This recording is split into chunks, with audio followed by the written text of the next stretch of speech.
छात्राओं, प्राचीन शिक्षा प्रणाली का विकास मानव जीवन के विशिष्ट उद्देश्यों को ध्यान में रखकर किया गया था।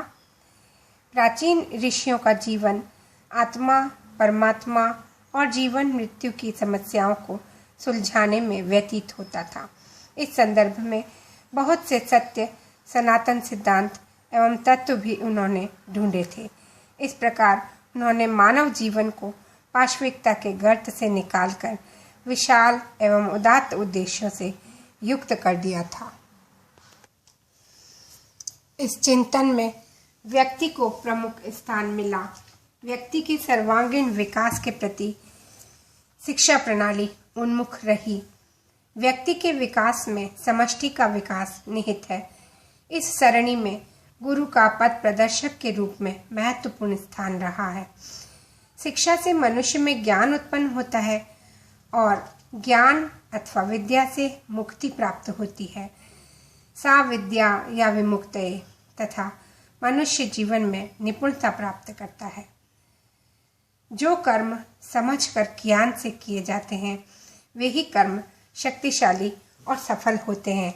छांदोग्य उपनिषद में ऐसा बताया गया है। समाज का विकास और पतन शिक्षा की व्यवस्था के ऊपर ही आधारित रहता है।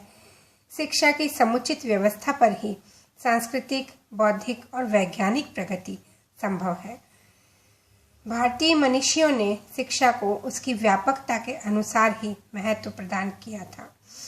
उन्होंने शिक्षा के व्यापक प्रभाव और महत्व को दृष्टि में रखकर संपूर्ण जीवन को ही शिक्षा प्राप्ति के लिए निर्धारित किया था।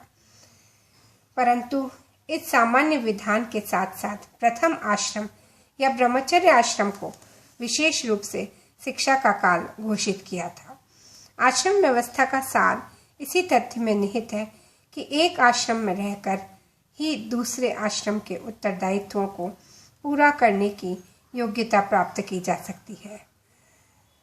यह क्रम केवल प्रथम और द्वितीय आश्रमों तक ही नहीं रहता था, वरन इसकी परिसमाप्ति तृतीय एवं चतुर्थ आश्रमों के उत्तरदायित्वों की पूर्ति की योग्यता प्राप्त कर उन उत्तरदायित्वों को पूर्ण कर मोक्ष प्राप्ति में थी। संपूर्ण जीवन शिक्षा के लिए था और शिक्षा संपूर्ण जीवन के लिए थी। छात्रों, शिक्षा शब्द शिक्ष धातु धन टा प्रत्यय से निष्पन्न होता है, जो किसी विद्या को सीखने या सिखाने की क्रिया के अर्थ में आता है। इसके अतिरिक्त शिक्षा शब्द अनुशासन के अर्थ में भी प्रयुक्त होता था। वस्तुतः शिक्षा अनुशासन का दूसरा नाम था। बौद्धिक और शारीरिक क्षेत्र में आत्मनिरोध की शक्ति होना ही अनुशासन है। इस अनुशासन के उपरांत ही विभिन्न क्षेत्रों में विकास संभव है। प्राचीन शिक्षा प्रणाली का उद्देश्य मनुष्य की निसर्ग सिद्ध शक्तियों का सम्यक विकास करके उसे सच्चे अर्थों में मनुष्य बनाना था, जिससे वह जीवन की पहेलियों को सुलझाने में समर्थ हो सके। उस समय शिक्षा का प्रमुख उद्देश्य मानव के भौतिक आध्यात्मिक जीवन का सर्वांगपूर्ण विकास करना था। समाज में यह विश्वास व्याप्त था कि मनुष्य का जीवन ज्ञान से ही धर्म प्रवण, नैतिक मूल्यों से युक्त, उच्च आदर्शों से और बहुमुखी व्यक्तित्व से युक्त होता है।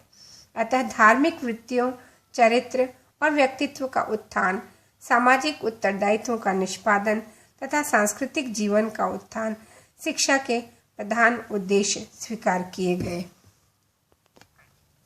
छात्राओं, प्राचीन भारत में शिक्षा का अत्यधिक महत्व था। विभिन्न ग्रंथों में इसकी गरिमा का उल्लेख मिलता है।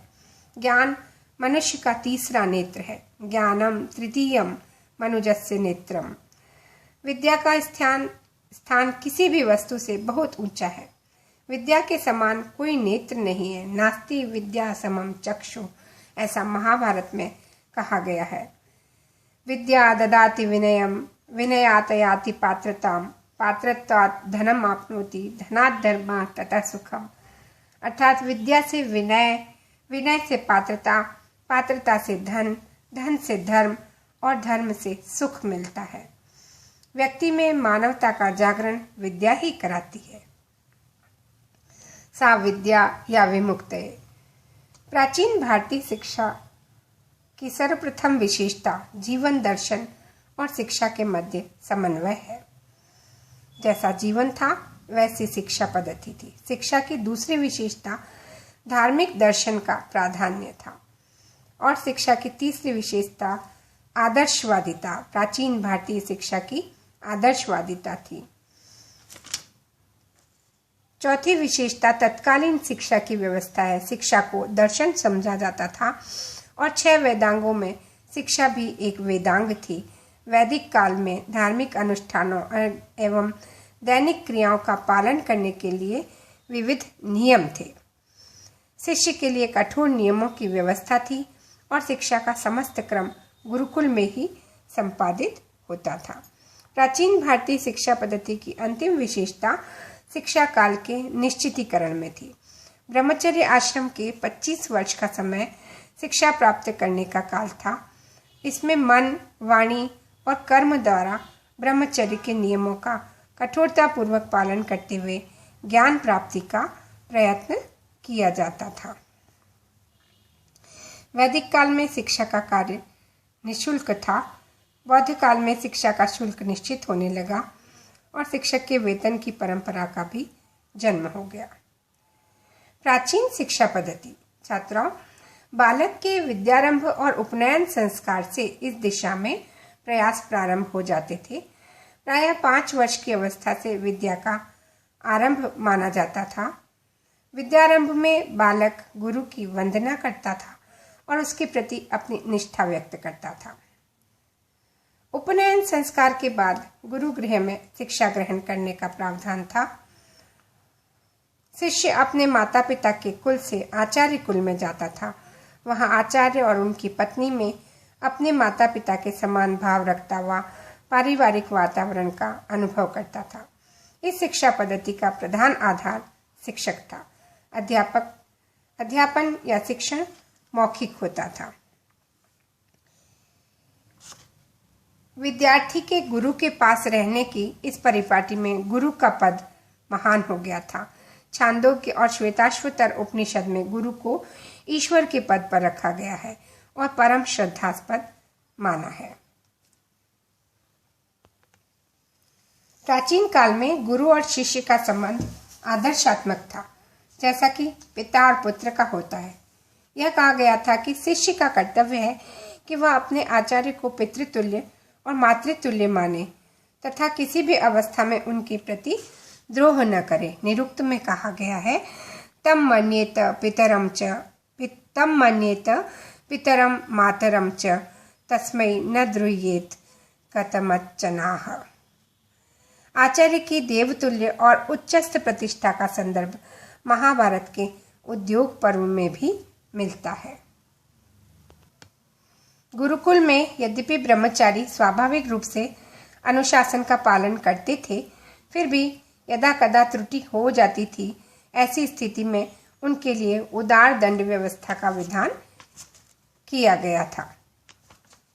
उदार दंड व्यवस्था का विधान किया गया। गुरुकुल पद्धति में शिष्य को गुरु के संपर्क में आने और उसका अनुकरण करने का सुयोग वसु अवसर प्राप्त होता था। श्रेष्ठ और योग्य गुरुओं के आदर्श जीवन का संपर्क विद्यार्थियों पर उत्तम प्रभाव डालता था। गुरुकुल का पुनीत वातावरण भी विद्यार्थी के चरित्र और स्वभाव के निर्माण में सहायक होता था।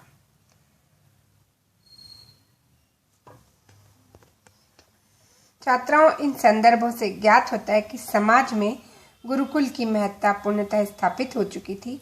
विद्यार्थी का गुरुकुल में प्रवेश करना उनके नवीन जन्म के समान था। ब्राह्मण आचार्यों के निवास विद्यार्जन के प्रधान केंद्र थे। नेक्स्ट टर्न पर हम इसके आगे का अध्ययन करेंगे।